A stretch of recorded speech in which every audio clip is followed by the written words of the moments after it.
Hello বন্ধুরা, আপনারা আমার আগের গল্পের প্রথম পর্ব শুনেছিলেন, যেখানে বলা হয়েছিল আমার মায়ের মৃত্যুর পরে আমার ফুপি আমাদের বাড়িতে এসেছিলেন। এরপর তিনি বাবার অসহায়ত্ব দেখে আমাকে বাবার সঙ্গে বিয়ে করতে বলেছিলেন।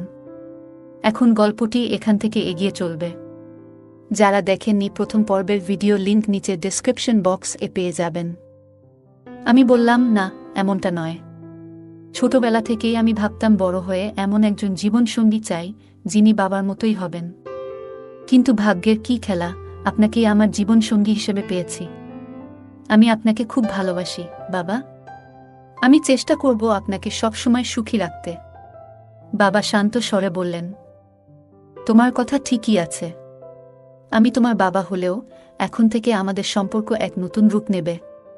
কিছুদিন আগে পর্যন্ত যাকে বাবা বলে ডেকেছি, তার ভূমিকা আমার জীবনে এখন বদলে যাচ্ছে। আমি ভেবেছিলাম তাকে বাবা বলেই ডাকব, কিন্তু আমাদের সম্পর্ক ধীরে ধীরে অন্য রূপ নিতে শুরু করেছে। আমি লাজুকভাবে বললাম, আমি চেষ্টা করব। তার মুখে আনন্দের ঝিলিক ফুটে উঠল। তিনি আমার মুখ তুলে বললেন, এবার নিজের মনে একটা বিষয় স্থির করে নাও। আমি এখন থেকে চাই তুমি আমাকে এমনভাবে ডাকো যেমন তোমার মা আমাকে ডাকতেন। আমি লজ্জা পেয়ে মৃদু হেসে বললাম, আমি চেষ্টা করব। আমার চোখে ধীরে ধীরে তার প্রতি এক নতুন দৃষ্টিভঙ্গি স্পষ্ট হচ্ছিল। আমাদের সম্পর্ক আর বাবা মেয়ের মধ্যে সীমাবদ্ধ থাকল না। আমি বুঝে গেলাম এখন থেকে তিনি আমার জীবনের নতুন এক অধ্যায়ের সঙ্গী হতে চলেছেন। তার চোখে আমার প্রতি এক গভীর দৃষ্টিভঙ্গি ছিল, যা আমার মনে এক নতুন অনুভূতির জন্ম দিচ্ছিল। আমি নিজের লজ্জা লুকাতে ব্যস্ত হয়ে পড়লাম, কিন্তু ভেতরে ভেতরে এক অদ্ভুত উত্তেজনা অনুভব করছিলাম। যখনই আমাদের চোখে চোখ পড়ত, আমি লাজুকভাবে চোখ সরিয়ে নিতাম। কিন্তু কিছু সময় পরে আবার তার দিকে তাকিয়ে দেখতাম তিনি মৃদু হাসছেন। এই মুহূর্তগুলো আমাদের মধ্যে এক নতুন ধরনের সংযোগ তৈরি করছিল। একদিন ছেলেমেয়েরা একটা জিনিস চাওয়ার জন্য জেদ করতে লাগল। বাবা তাদের সেই মুহূর্তে তা দিতে রাজি হলেন না। তখন দুই সন্তান আমার দিকে তাকিয়ে বলল, মা, তুমি এনে দাও না। আমি হেসে বললাম, ঠিক আছে, নিয়ে নিও। তারা খুশিতে উজ্জ্বল হয়ে উঠল। কিন্তু তখন ছোট মেয়ে বলল, থাক মা, বাবা রাগ করবেন। আমি হেসে বললাম, বাবা রাগ করবেন না, এবং বাবার দিকে তাকিয়ে একবার মৃদু হাসলাম। বাবা কিছু বললেন না, শুধু হাসলেন। আমাদের সম্পর্কের মিষ্টি মুহূর্তগুলো এইভাবে এগিয়ে চলছিল। পরে আমরা একটি আইসক্রিম কাউন্টারে গিয়েছিলাম। বাবা সবার জন্য আইসক্রিম আনলেন এবং আমাকে নিজ হাতে আইসক্রিম খাওয়াতে শুরু করলেন। আমি লজ্জায় একটু হেসে বললাম, এটা বেশ ভালো লাগছে। বাবা মজা করে বললেন, তোমাদের মেয়েদের তো ক্রিমি আইসক্রিমই বেশি পছন্দ। এবার থেকে তোমাকে প্রতিদিন ভালো মানের ব্ল্যাক চকোবার আইসক্রিম খাওয়াবো। বাবার কথার অর্থ বুঝতে পেরে আমি একটু লজ্জা পেলাম। তার চোখে মিষ্টি হাসি দেখে আমি বুঝতে পারলাম আমাদের মধ্যে এক নতুন ধরনের সম্পর্ক তৈরি হয়েছে। আমরা সেদিন অনেকক্ষণ ঘুরলাম এবং রাতে খাবার প্যাক করিয়ে বাড়ি ফিরলাম।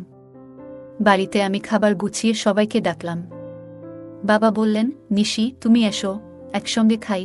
আমি হেসে বললাম, আপনারা খান, আমি পরে খাবো। বাবা জোর দিয়ে বললেন, না, তুমি আমার সঙ্গে বসে খাবে। আমি খাওয়ার টেবিলে খাবার দিতে গিয়ে সামান্য ঝুঁকলাম। তখন আমার শাড়ির আঁচল একটু সরে গেল। আমি তাড়াতাড়ি ঠিক করে নিলাম। বাবা মৃদু হেসে বললেন, তুমি আসলেই সবকিছু এত যত্ন নিয়ে করো। সেদিন যখন বাবাকে দেখলাম, তিনি আমার দিকে একদৃষ্টে তাকিয়ে আছেন। আমি লজ্জায় লাল হয়ে গেলাম। তার চোখ আমার চোখের সঙ্গে মিলতেই আমি মৃদু হেসে নিজের শাড়ির আঁচল ঠিক করে নিলাম। বাবা আমাকে পাশে বসতে বললেন, আর আমি কেন জানি না, না করতে পারলাম না। আমরা একসঙ্গে একই প্লেটে খেতে শুরু করলাম। এমন সময় বাবা চুপিসারে আমার হাতে খাবার দিলেন, আর আমিও তাকে খাইয়ে দিলাম। এই মুহূর্তগুলো যেন এক অদ্ভুত রোমান্টিক অনুভূতিতে ভরা ছিল। দুই সন্তান খুব ক্লান্ত ছিল এবং ঘুমে ঢুলছিল। আমি বললাম, আমি ওদের ঘুম পাড়িয়ে দিচ্ছি। তাদের শুইয়ে দিয়ে এসে দেখি বাবা এখনো বসে আছেন। আমি বললাম, আপনি একটু বিশ্রাম নিয়ে নিন। বাবা ঘরে চলে গেলেন, আর আমি রান্নাঘরে বাকি কাজ শেষ করতে ব্যস্ত হয়ে পড়লাম। রাত হয়ে গেল, বাবা ঘুমাননি। আমি বুঝতে পারছিলাম তিনি বারবার আমার কাছে আসার চেষ্টা করছেন। আমি ভাবলাম, বাবাকে এক কাপ দুধ দিয়ে আসি। কিন্তু ঘরে গিয়ে বলবো নাকি এখান থেকেই জিজ্ঞেস করব, এ নিয়ে দ্বিধায় পড়ে গেলাম। অবশেষে বাইরে থেকেই ডেকে বললাম, শুনছেন রিঙ্কির বাবা, আপনার জন্য কি গরম এক কাপ দুধ দেব? সেদিন অজান্তে প্রথমবার আমি তাকে রিঙ্কির বাবা না ডেকে শুনছেন বলে ডাকলাম, যেভাবে মা বাবাকে ডাকতেন। সেদিন যখন আমি বাবাকে ডাকলাম তখন অজান্তে এমন কিছু বলে ফেলেছিলাম যা আমাকে লজ্জায় ডুবিয়ে দিল। আসলে আমি তাকে প্রথমবার স্বামী হিসেবে সম্বোধন করেছিলাম। নিজেই নিজের কথায় লজ্জিত হয়ে পড়েছিলাম। বাবা ভেতর থেকে মজা করে বললেন, প্রিয়াজি, কি জানতে চাইছেন? তার এমন কথা শুনে আমার লজ্জার দ্বিগুণ হয়ে গেল। কিছু বলতে পারলাম না। তখনই তিনি বাইরে এলেন। তার মুখে এক মিষ্টি হাসি ছিল। তাকে সামনে দেখে আমার হৃদস্পন্দন যেন দ্রুত হতে লাগল। আমি ঘাবড়ে গিয়ে এদিক ওদিক তাকিয়ে কোনোভাবে বললাম, ওই, আমি দুধ দিতে এসেছি। তিনি মুচকি হেসে আমার কানে ফিসফিস করে বললেন, প্রিয়াজি, আপনার আদেশ আমাদের মাথায়। আমরা তো আপনার সেবক। তার এমন মজার কথা শুনে আমি লজ্জায় রাঙা হয়ে গেলাম। কিছু বলতে না পেরে তাড়াতাড়ি সরে এলাম। কিন্তু তার সেই কথাগুলো বারবার মনে পড়ছিল, আর আমি লজ্জায় আর আনন্দে মুচকি হাসছিলাম। আমি রান্নাঘরে গিয়ে এক গ্লাস দুধ গরম করে তাকে দিলাম। তিনি বললেন, মনে হচ্ছে তুমি এতে চিনি দাওনি। আমি বললাম, না, দিয়েছি তো। তিনি গ্লাসটা আমার দিকে বাড়িয়ে বললেন, তাহলে নিজেই একবার চেখে দেখো। আমি একটু চেখে দেখে বললাম, চিনি তো ঠিকই আছে। তখন তিনি মুচকি হেসে বললেন, তোমার খাওয়ার পরেই এটা মিষ্টি হয়ে গেছে। তার এমন মজার কথা শুনে আমি এত লজ্জা পেলাম যে তাড়াতাড়ি নিজের ঘরে চলে এলাম। তার কথা মনে পড়তেই আবার মুচকি হাসি ফুটে উঠল। বাবা এতটা মজার হতে পারেন তা আগে কখনো কল্পনা করিনি। ঠিক তখনই ফুপির ফোন এলো। আমি ফোন তুলে গল্প করতে লাগলাম। গল্পের মাঝখানে ফুপি জিজ্ঞেস করলেন, ভাবি, সব ঠিকঠাক তো? সেদিন আমি বাইরে গিয়ে ফুপির সঙ্গে কথা বলতে শুরু করলাম। তিনি আমাকে জিজ্ঞেস করলেন, ভাবি, রিঙ্কি তো বেশ জেদ ধরেছিল, কোথায় নিয়ে গেলেন?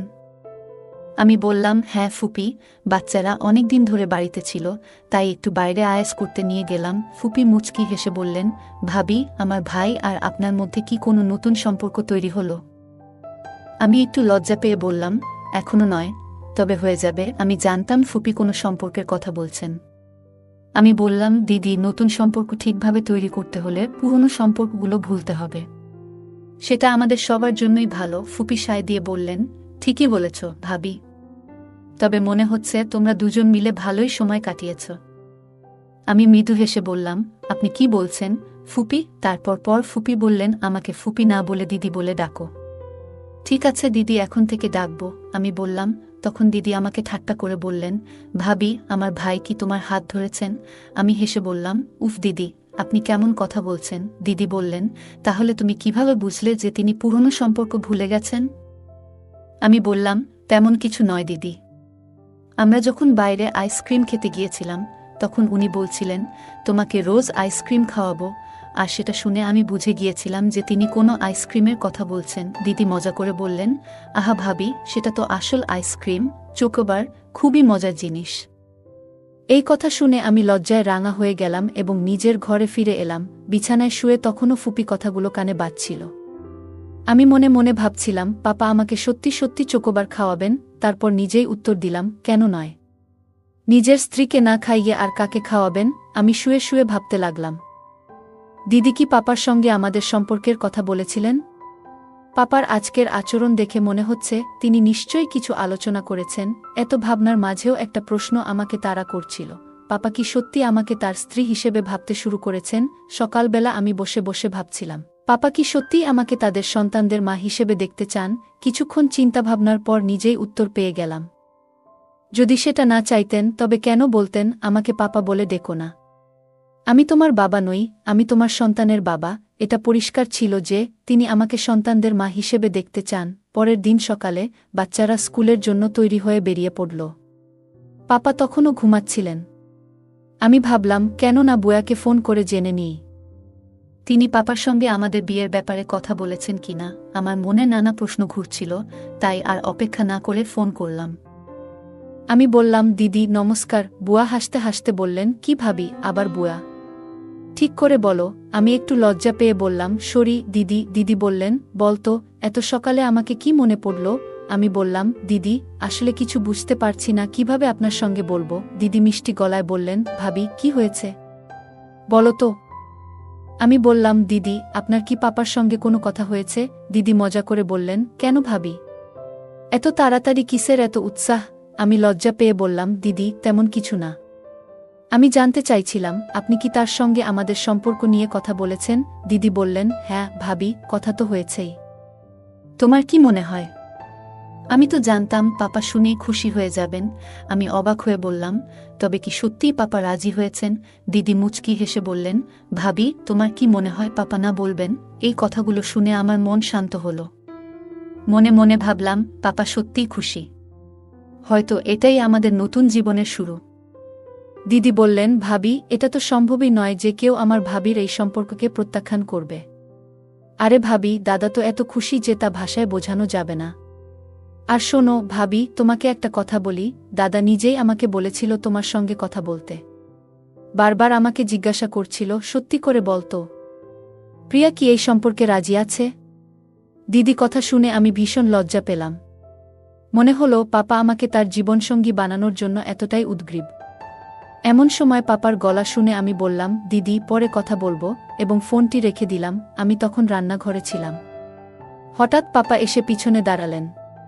তিনি বললেন, প্রিয়া, বলো তো, আমি কি তোমার একটু সাহায্য করতে পারি? আমি লজ্জায় কিছু বলতেই পারছিলাম না। শুধু বললাম, আমি করতে পারবো।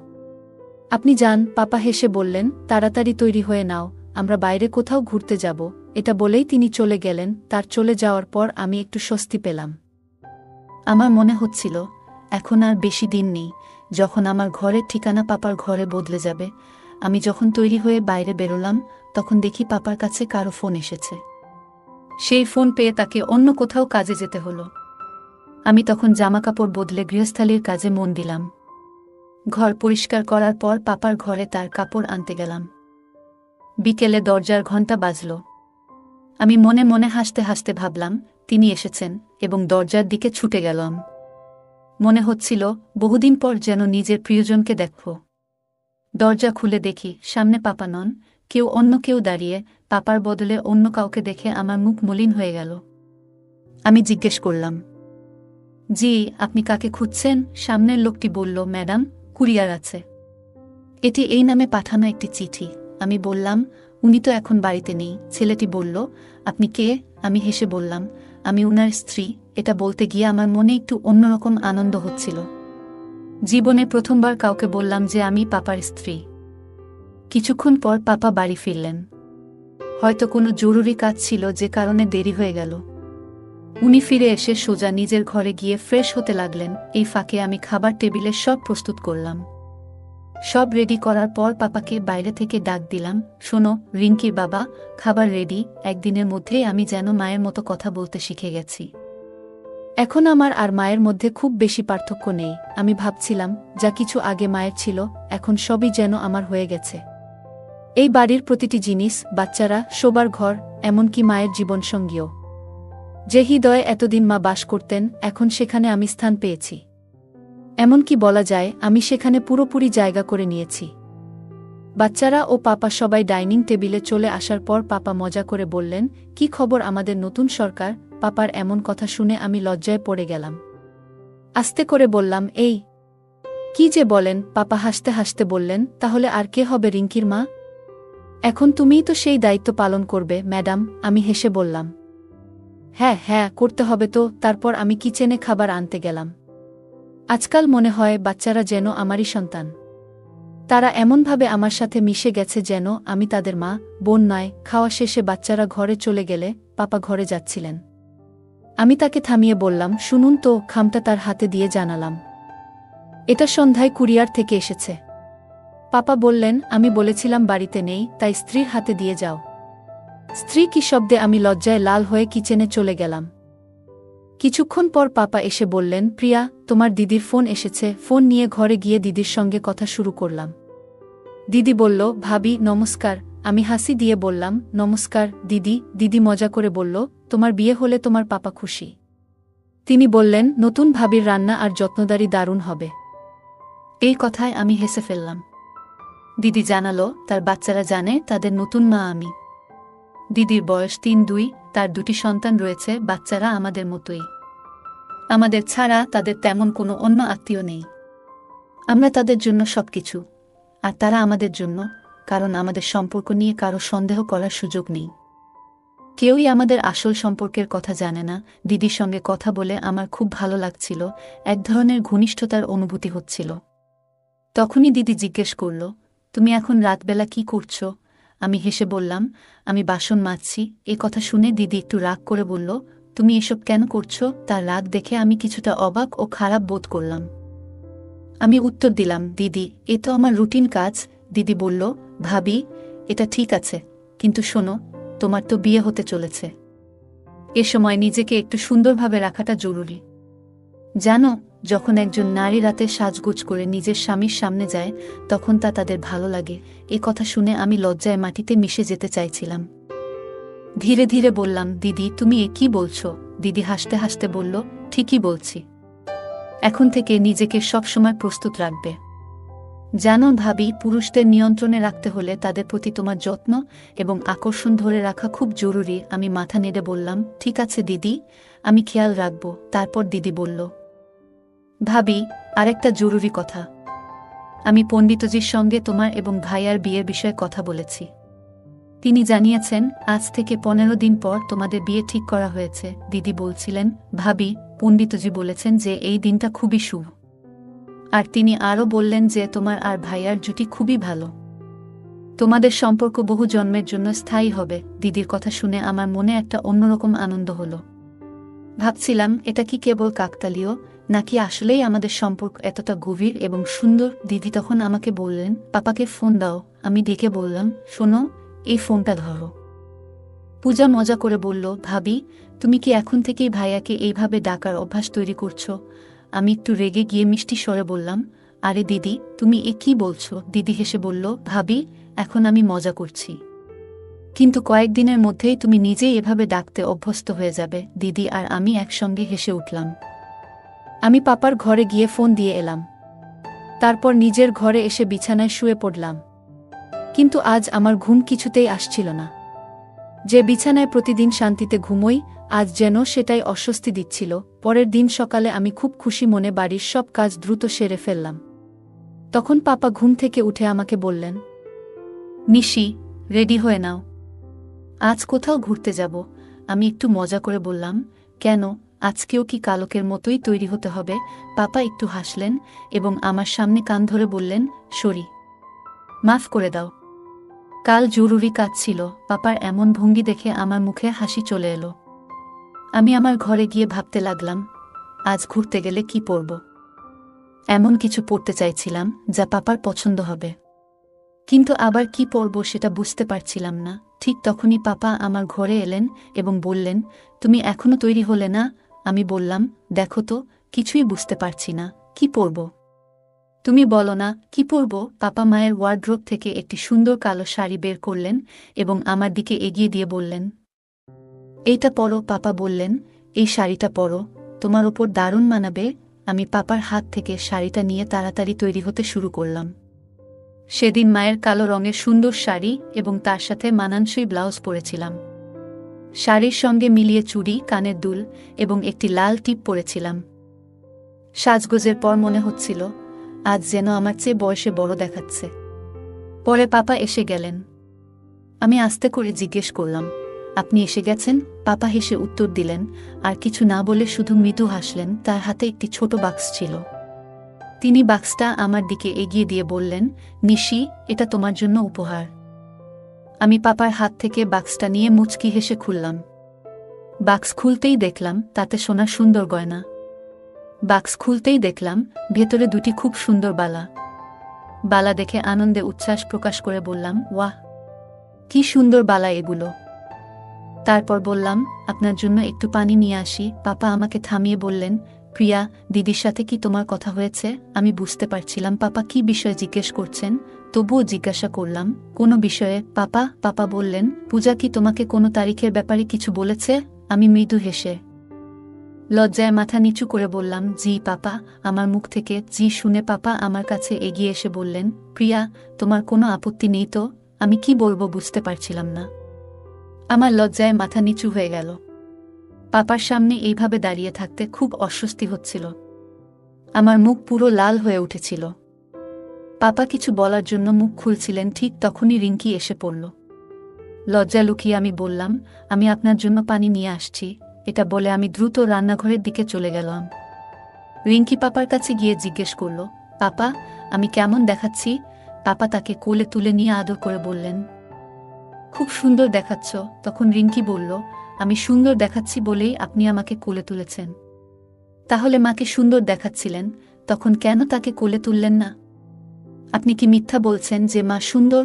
রিঙ্কির প্রশ্ন শুনে আমি লজ্জায় মাটির সঙ্গে মিশে যেতে চাইছিলাম। তাকে মৃদু বকাচকা করে বললাম, তুই কি সব বলিস? যা, এখানে থেকে যা। পাপার দিকে তাকালাম। তিনি মুচকি হাসছিলেন। আমি আর তার চোখের দিকে তাকাতে পারছিলাম না। দ্রুত সেখান থেকে বের হয়ে এলাম। কিছুক্ষণ পর পাপাও তৈরি হয়ে বের হলেন। আমি তখনও তার চোখে চোখ রাখতে পারছিলাম না, কিন্তু পাপা আমার দিকে তাকিয়ে হাসছিলেন। তারপর আমরা সবাই বাজারে কেনাকাটার জন্য বের হলাম। আজ পাপার সঙ্গে বের হতে এক অদ্ভুত অনুভূতি হচ্ছিল। আজ শপিংয়ে যাওয়ার সময় মনে হচ্ছিল যেন পাপার সঙ্গে নয়, আমার নিজের স্বামী আর সন্তানদের সঙ্গে যাচ্ছি। আমরা একটি মলে গিয়েছিলাম, যেখানে পাপা আমার জন্য শাড়ি বেছে দিলেন এবং বিয়ের একটি সুন্দর পোশাকও পছন্দ করলেন। শপিং করতে গিয়ে আমি বুঝলাম, আমার এবং পাপার পছন্দ একেবারে মিলে যায়। যেই শাড়িটা আমার পছন্দ হয়েছিল সেটাই পাপারও পছন্দ। আমাদের পছন্দ এতটা মিলে যাওয়া দেখে মনে হচ্ছিল আমি সত্যিই পাপার জন্যই তৈরি হয়েছি। পাপা শাড়ির ব্লাউজগুলো খুবই সুন্দর ডিজাইন করে সেলাই করার জন্য দিয়ে দিলেন। এতে আমার কোনো আপত্তি ছিল না, কারণ এগুলো তো তাকে দেখানোর জন্যই পরব। আমরা বাইরে থেকেই খাওয়া দাওয়া সেরে বাড়ি ফিরে এলাম। রাতে নিজের বিছানায় শুয়ে পাপার কথা ভাবতে লাগলাম। আমার চোখে ঘুম ছিল না। তখন উঠে দেখলাম পাপার ঘরের লাইট জ্বলছে। ভাবলাম পাপাও হয়তো জেগে আছেন। হয়তো তারও আমার মতো ঘুম আসছে না, কারণ আমাদের বিয়ে হতে চলেছে। বিয়ের আগে কারি বা ঘুম আসে? সকালে আমি বাচ্চাদের স্কুলের জন্য প্রস্তুত করছিলাম। রিঙ্কি বায়না ধরল, মা, আজ তুমি আমাকে স্কুলে পৌঁছে দাও। বাড়ির কাজ থাকায় বোঝালাম, তুমি নিজে চলে যাও, কিন্তু সে জিদ ধরে বলল, পাপার সঙ্গে যাব। পাপা তখনও ঘুমাচ্ছিলেন। ঘরে গিয়ে ডাকলাম, শুনছ? উঠে বাচ্চাদের স্কুলে দিয়ে আসো। পাপা বললেন, ওরা তো ভ্যানে যাবে। আমি জোর দিয়ে বললাম, না, তোমাকেই যেতে হবে। পাপা কাপড় পরতে পরতে বললেন, যা হুকুম সরকার। এই কথায় আমি হেসে বললাম, তাড়াতাড়ি করো, দেরি হচ্ছে। আমি এখন পাপার সঙ্গে একজন স্ত্রীর মতোই আচরণ করছি, যেন বাড়ির সব দায়িত্ব আমার। পাপা বাচ্চাদের স্কুলে ছেড়ে যাওয়ার পর আমি ঘরের কাজে মন দিলাম। পাপার ঘর গুছাতে গিয়ে মোবাইল বেজে উঠল। দিদি ফোন করেছিল। দিদি হাসতে বললেন, ভাবি, ভাইয়াকে নিজের ইশারায় নাচানো শুরু করেছেন নাকি? আমি মুচকি হেসে উত্তর দিলাম, রিঙ্কি একটু জিদ করছিল তাই। পাপা ফিরে এসে বললেন, প্রিয়াজি, আজ একটু ঘুরে আসি। আমি রাজি হয়ে প্রস্তুতি নিতে গেলাম। হঠাৎ ভাবলাম পাপার পছন্দের পোশাক পরি। তাকে জিজ্ঞেস করলাম, কি পরব বলুন তো? পাপা আমার জন্য লাল শাড়ি বেছে দিলেন। তিনি আমার দিকে তাকিয়ে মুচকি হেসে ঘর থেকে বেরিয়ে গেলেন। আমি লাল রঙের শাড়িটি পরে নিলাম আর চুল খুলে রাখলাম, কারণ আমি জানি পাপা আমার খোলা চুল খুব পছন্দ করেন। আমি যখন বাইরে এলাম, পাপা শুধু আমার দিকেই তাকিয়েছিলেন। আমি হাসতে হাসতে বললাম, এভাবেই দেখবেন নাকি চলবেন? পাপা হেসে বললেন, চলো, তবে আগে পাশে কিছু টাকা রেখে দাও। আমি জানতে চাইলাম, কত টাকা? পাপা বললেন, সরকার, আপনার ইচ্ছেন তোই রাখুন। শপিং তো আপনি করবেন, আমরা তো কেবল আপনার চাকর। মালকিনের কাছে এমন কিছু প্রশ্ন করার সাহস আমাদের নেই। পাপার কথা শুনে আমার গাল লজ্জায় লাল হয়ে গেল।